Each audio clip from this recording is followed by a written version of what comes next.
साल 2014 में हमारे प्रधानमंत्री मोदी जी ने एक वादा किया था, सभी के खाते में 15 लाख रुपए आएंगे। हिंदुस्तान के एक एक गरीब आदमी को मुफ्त में 15-20 लाख रुपए यूं ही मिल जाएगा। अगर सभी के खाते में 15 लाख रुपए आ जाते तो देश का क्या होता। सरकार के हाथ में है नोट छापना, तो सरकार नोट छापकर गरीबी क्यों नहीं खत्म कर देती है। आइए जानते हैं इस वीडियो में कि 15 लाख आ जाने के बाद देश में महंगाई कैसे बढ़ जाती, सरकार नोट छापकर देश की गरीबी क्यों नहीं खत्म कर सकती है। इन सब सवालों के जवाब जानने के लिए सबसे पहले ये समझना बहुत ज्यादा जरूरी है कि आखिर पैसा क्या है और ये आया कहां से। मान लीजिए आपको बाइक बेचनी है, तो आप कैसे डिसाइड करते हैं कि उसका प्राइस कितना रखें। अगर आप कोई प्राइस फिक्स भी कर देते हैं या कोई प्राइस आप डिसाइड भी कर लेते हैं, तो उस प्राइस पर 50 लोग अगर एक ही टाइम पर आपके पास आते हैं उस बाइक को परचेज करने के लिए, तो आप क्या करते हैं। सीधी सी बात है, आप पैसे बढ़ा देंगे,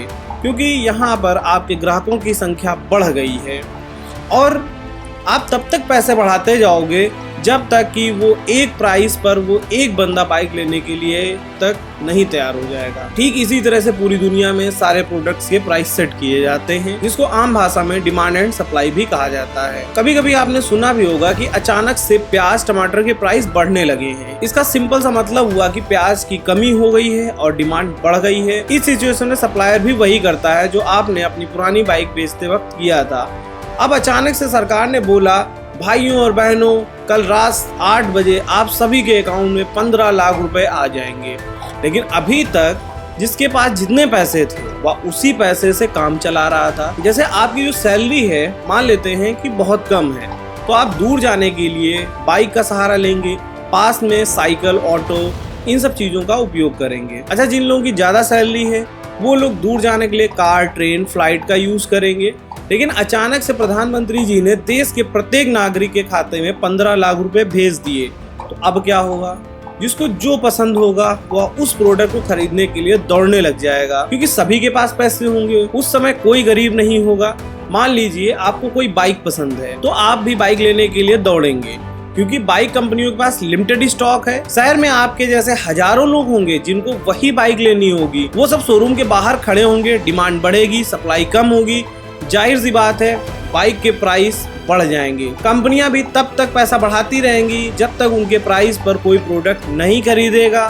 वो प्राइस अभी के प्राइस से बहुत ज्यादा हाई होगा। पास में ऐसा हुआ भी है। वेनेजुएला और जिम्बाब्वे ने अपनी अर्थव्यवस्था यानी कि इकोनॉमिक को मेंटेन करने के लिए हाइपर इन्फ्लेशन का भी शिकार हुए हैं। वेनेजुएला ने अपने देश को आर्थिक संकट से निकालने के लिए पैसा छाप छाप कर लोगों में बांटना शुरू कर दिया। इसका रिजल्ट देश में देखने को भी मिला। लोग पेन पेंसिल जैसी छोटी छोटी चीजों के लिए लाखों रुपए दुकानदार के पास ले जाने होते थे।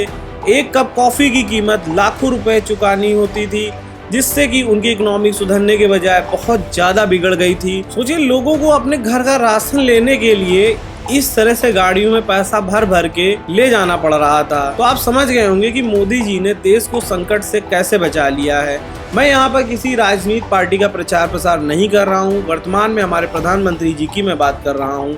अब बात करते हैं कि अगर सरकार अधिक पैसा छापेगी तो बाजार में अधिक पैसा होगा, जिससे गरीबी खत्म होने के बजाय गरीबी बढ़ जाएगी। असली फायदा तब होगा जब हमारे देश के पास रिसोर्सेस होंगे, सर्विसेज बढ़ेंगी। अगर आप थोड़ा पास में जा करके इन्फॉर्मेशन डेटा चेक करिए तो आपको भी पता चलेगा कि साल दर साल हम महंगाई का सामना करते हैं। उससे भी ज्यादा जरूरी ये जानना है कि पैसा क्या है। अच्छा, जरा आप बताइए कि आपको पैसे क्यों ही कोई देगा। पैसा कोई तभी आपको देगा उसके बदले में जब आप उसको कोई काम करके देंगे या आप कोई उसकी वैल्यू करके देंगे। एक बेसिक से एग्जांपल से समझते हैं।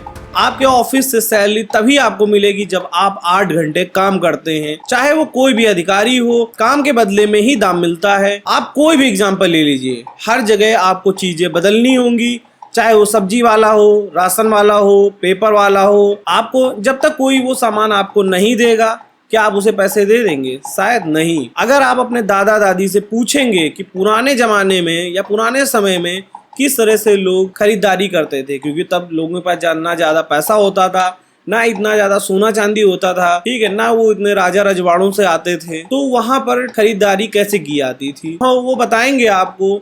जिसके पास जो भी फसल का जो भी प्रोडक्शन ज्यादा होता था वो आपस में एक्सचेंज कर लेते थे। जैसे कि मेरे पास गेहूं की फसल ज्यादा हुई, कैमरामैन के पास चावल की फसल ज़्यादा होती है तो मैं उससे कैमरामैन से बोलूँगा कि अरे भाई मुझे 50 किलो चावल दे दे और मेरे से 50 किलो गेहूं ले लो। तो इससे क्या हुआ कि उनके पास भी गेहूं चावल हो गया और मेरे पास भी गेहूं चावल हो गया। अब आप अगर थोड़ा पास में जाएंगे तो यही सारी चीजें सोना चांदी से भी खरीदी और बेची जाती थी, लेकिन बदलते समय के साथ साथ इतना भारी और बेशकीमती प्रोडक्ट को घर से लाने ले जाने में प्रॉब्लम होने लग गई। सरकार ने लोगों को इस परेशानी को समझा और उन्हें एक ऑप्शन दिया, आपको अपने सिल्वर गोल्ड को लेकर ट्रैवल करने की जरूरत नहीं है। अब सरकार के पास आप अपना जो भी गोल्ड सिल्वर है उसे डिपॉजिट करा दें, उसकी सारी रिस्पॉन्सिबिलिटी सरकार लेगी। इसके बदले में आपको एक रसीद मिलेगी जिसे कई लोग प्रॉमिस नोट भी कहते हैं, जिसके बेसिस पर आप कुछ भी खरीद पाएंगे, जिससे लोगों को काफी सुविधा भी हुई। जिसे सरकार ने आगे चलकर इसी रसीद को पेपर मनी भी अनाउंस कर दिया था। लेकिन पेपर मनी की खुद की कोई वैल्यू नहीं होती है, ये सिर्फ एक कागज का टुकड़ा है। इसी कागज के टुकड़े पर सरकार लोगों को भरोसा दिलाती है, मैं धारक को 500 रुपए अदा करने का वचन देता हूँ। साल 2016 में 8 नवंबर की रात 8 बजे, शायद आप सभी को याद होगा, अगर सच में याद था तो कमेंट जरूर करिएगा। 8 नवंबर 2016 की रात्रि को 12 बजे से वर्तमान में जारी 500 रुपए और 1000 रुपए के करेंसी नोट कानूनन अमान्य होगी। सरकार ने 500 और 1000 के नोटों से अपना वचन वापस ले लिया था, जिसके बाद 500 1000 के नोट जिसके पास एक्स्ट्रा थे वो रद्दी हो गए थे। अब आप पूछेंगे कंट्री के अंदर सरकार के दिए गए वचन पर हम लोग कागज पर ट्रेड कर सकते हैं, लेकिन विदेशों में कैसे ट्रेड किया जाता है? तो वहां पर बेसिकली गोल्ड और सिल्वर में ट्रेड होता है। सिल्वर और गोल्ड पर सबको ट्रस्ट होता है क्योंकि वो काफी रिलायबल होता है। लेकिन समस्या यहाँ पर आती है कि कंट्री एक दूसरे से ट्रेड करने के लिए इतना सारा गोल्ड का इंपोर्ट और एक्सपोर्ट कैसे करती हैं, और वो उनके लिए काफी एक्सपेंसिव भी होता है और आसान भी नहीं होता है। तो इसका सोल्यूशन भी निकाला गया, एक स्टैंडर्ड लाया गया जिसे हम और आप सभी द गोल्ड स्टैंडर्ड के नाम से भी जानते हैं। द गोल्ड स्टैंडर्ड में सारी कंट्री की करेंसी को अटैच किया गया। अभी शायद आपको क्लियर नहीं हुआ होगा कि करेंसी अटैच करना क्या होता है। सपोज दैट भारत ने कहा कि 1 ग्राम सोने की कीमत 100 रुपए है, यानी कि अगर आपके पास 100 रुपए है तो 1 ग्राम सोना आप खरीद सकते हैं, या फिर आपके पास 1 ग्राम सोना है तो बेचने पर 100 रुपए आपको मिलेंगे। इसी तरह यूएस ने भी कहा कि 1 ग्राम गोल्ड की जो कीमत है वो $10 है। इसका मतलब ये हुआ कि भारत का 1 ग्राम सोना 100 रुपए का हुआ और यूएस का 1 ग्राम सोना $10 का हुआ। जब ट्रेड होगा तो आपके सामने इस तरह के $10 = 100 रुपीज होंगे। तो अब सारे कंट्रीज के पैसे गोल्ड स्टैंडर्ड की वैल्यू के अकॉर्डिंग कंट्रीज के रिसोर्सेज के बेसिस पर प्राइस सेट कर दिए गए, जिससे कोई कंट्री ट्रेड करे जब चाहे तब गोल्ड में कन्वर्ट कर सकती है। लेकिन उतना गोल्ड उस कंट्री के पास होना भी जरूरी है। पता चले कि अभी आपने करेंसी में एक्सचेंज कर लिया, चीजें खरीद ली और बाद में वो कंट्री आपके पास आती है, हमें आपकी करेंसी नहीं चाहिए, मुझे गोल्ड वापस कर दीजिए, तो उस कंट्री के पास उतना गोल्ड है ही नहीं। तब इन सब प्रॉब्लम को देखते हुए एक रूल बना दिया गया, जिसके पास जितना गोल्ड होगा वो उतने ही नोट प्रिंट कर सकता है। जैसे कि मैंने स्टार्टिंग में आपको वीडियो में बताया था कि जितना लोगों ने गोल्ड दिया था सरकार को, लोगों को उतने ही पैसे दिए गए थे या फिर उतने ही रसीदें सरकार ने दी थी। तो सरकार एक्स्ट्रा नोट कैसे छाप सकती है? और अगर छाप दिया तो इससे आपकी वैल्यू गिर जाएगी। इसका मतलब ये हुआ जिसके पास गोल्ड है भी नहीं था सब बराबर हो जाएंगे, जिससे हम लोगों को ही प्रॉब्लम होगी। एक सिंप्लीफाइड एग्जांपल से समझते हैं। अगर आप कोई भी एग्जाम देने जाते हैं, दिन रात उसके लिए मेहनत करते हैं, लेकिन सरकार सभी को पास करने का एक अनाउंस कर देती है, तो आपकी मेहनत बेकार हो जाएगी, आपकी वैल्यू खराब हो जाएगी। चलिए अपने टॉपिक पर वापस आते हैं। शायद आप समझ गए होंगे कि इंटरनेशनल जो ट्रेड होता है वो गोल्ड से होता है और हमेशा गोल्ड से ही होता रहेगा। करेंसी एक मीडियम है, कई लोग जानते भी होंगे। तो गोल्ड स्टैंडर्ड को कुछ समय बाद हटा भी दिया गया था। आप कहेंगे इतना अच्छा सिस्टम था तो फिर हटाया क्यों गया, डॉलर में ही ट्रेड क्यों किया जाने लगा?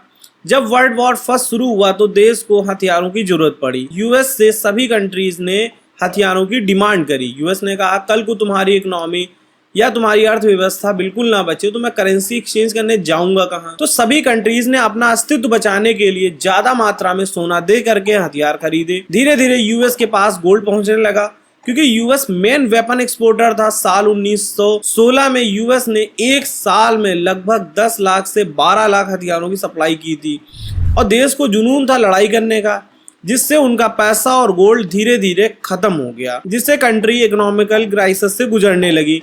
अब देश के पास ट्रेड करने के लिए ना कोई बेस था, ना तो कोई गोल्ड था, ना तो कोई करेंसी थी, ना तो वो पैसे छाप सकती है। जिस कंट्री के पास जितने रिसोर्सेज थे उसी कैपेसिटी से कंट्री स्ट्रगल करने लगी और ट्राई करने लगी अपनी इकोनॉमी को मेंटेन करने के लिए।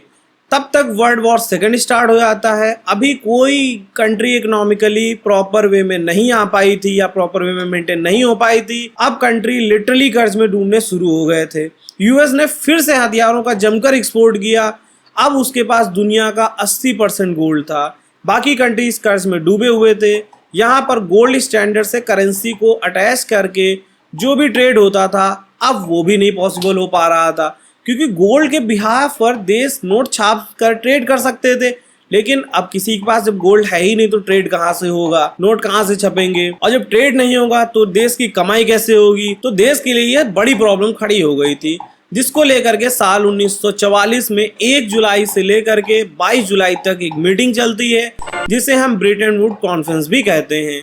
इस मीटिंग में IMF और IBRD ये 2 ऑर्गेनाइजेशन एस्टेब्लिश करी गई थी, जिससे कि IBRD का काम था जो भी कंट्रीज वॉर में खत्म हो गई हैं या बिल्कुल पूरी तरह से डेड हो चुकी हैं उनको मदद करें, उनका सहारा बने, उनके इकोनॉमिक रीस्टैब्लिश करें, जिसे हम आज की डेट में वर्ल्ड बैंक के नाम से भी जानते हैं। IMF का पर्पज यह था कि कंट्रीज आपस में ट्रेड कर सकें। आज की डेट में भी कोई कंट्री इकोनॉमिकली फंसती है तो यही दोनों ऑर्गेनाइजेशन उस कंट्रीज को संभालती हैं। बाकी कंट्रीज के पास गोल्ड नहीं है तो एक काम हो सकता है कि गोल्ड की जगह US डॉलर में ट्रेड करें। अब आपके मन में आया होगा कि US डॉलर में ही क्यों? US के पास दुनिया का 80% गोल्ड था। उसने अपने गोल्ड की वैल्यू डॉलर बना करके ऑल ओवर वर्ल्ड में सर्कुलेट कर दी थी। उसने मीटिंग में अनाउंस भी किया था कि कोई भी डॉलर के बदले गोल्ड ले जा सकता है या फिर गोल्ड के बदले US डॉलर ले जा सकता है। फिर US ने 1 तोला सोने की कीमत $35 रखी। क्राइसिस के बाद कंट्रीज के पास जो भी रिसोर्सेज थे उन्हीं के बेसिस पे ट्रेड करना शुरू कर दिया, जिससे कि उस कंट्री के पास डॉलर आने लगे। लेकिन कंट्रीज के पास सोना ना होने के कारण सभी ने अपनी अर्थव्यवस्था सुधारने के लिए डॉलर में ही ट्रेड करना शुरू कर दिया और डॉलर को रिजर्व बना लिया, जिससे कि डॉलर ग्लोबल करेंसी बनकर उभरने लग गया। इधर धीरे धीरे सारी कंट्रीज की अर्थव्यवस्था सही हो रही थी। 1965 में फ्रांस के प्रेसिडेंट चार्ल्स डी गॉल ने अपने डॉलर के बदले गोल्ड वापस मंगा लिया था। उसके बाद कई देशों ने भी यही सिस्टम अपनाया था, डॉलर दे करके गोल्ड अपने देश मंगा लिया। इधर US ने गोल्ड रिजर्व के बदले एक्स्ट्रा डॉलर प्रिंट कर दिए थे कि अभी इतनी जल्दी कहाँ कोई अपना देश वापस हो पाएगा अपने इकोनॉमिकली कंडीशन में, तो उसे कई साल लग जाएंगे, तब तक मेरा प्रॉफिट होता रहेगा। उस वजह से US ग्लोबल गोल्ड रिजर्व बहुत तेजी से खत्म होने लगा। साल 1971 में US प्रेसिडेंट रिचर्ड निक्सन ने अपनी अर्थव्यवस्था को बचाने के लिए गोल्ड को डॉलर से एक्सचेंज करने वाली स्कीम से हटा दिया, जिससे डॉलर को गोल्ड में, गोल्ड को डॉलर में कन्वर्ट नहीं किया जा सकता था। इसको निक्सन शॉक भी कहते हैं। इससे पूरी दुनिया को बहुत बड़ा झटका लगा। लेकिन अब ऑलमोस्ट सारी कंट्रीज के पास डॉलर रिजर्व में पड़े थे, क्योंकि अब गोल्ड कन्वर्ट नहीं कर सकते थे, जिससे कि सारी कंट्रीज के सामने मजबूरी बन गई थी डॉलर में ट्रेड करना। धीरे धीरे डॉलर ग्लोबल करेंसी बनकर सामने आने लगा। हम और आप सभी जानते हैं 15 अगस्त 1947 में $1 बराबर 1 इंडियन रुपीज था। लेकिन आज के समय डॉलर और इंडियन रुपीस काफ़ी डिफरेंस देखने को लगातार मिल रहे हैं, क्योंकि सारा खेल भैया डिमांड एंड सप्लाई का है। क्योंकि US के पास ज़्यादा रिसोर्सेज हैं, इंडिया के पास अभी इतने रिसोर्सेज नहीं हैं। इंडिया अभी भी कुछ रिसोर्सेज के लिए अदर कंट्रीज पे डिपेंड रहता है, जैसे कि पेट्रोल, डीजल, इस तरह की रिसोर्सेज अपने इंडिया के पास नहीं है। अभी भी हमें कई सारी समस्याओं का सामना करना पड़ता है। आशा करता हूँ कि वीडियो अच्छा लगा होगा। अगर अच्छा लगे तो ही लाइक, सब्सक्राइब करिएगा। धन्यवाद। मिलते हैं नेक्स्ट वीडियो में। Till then bye bye.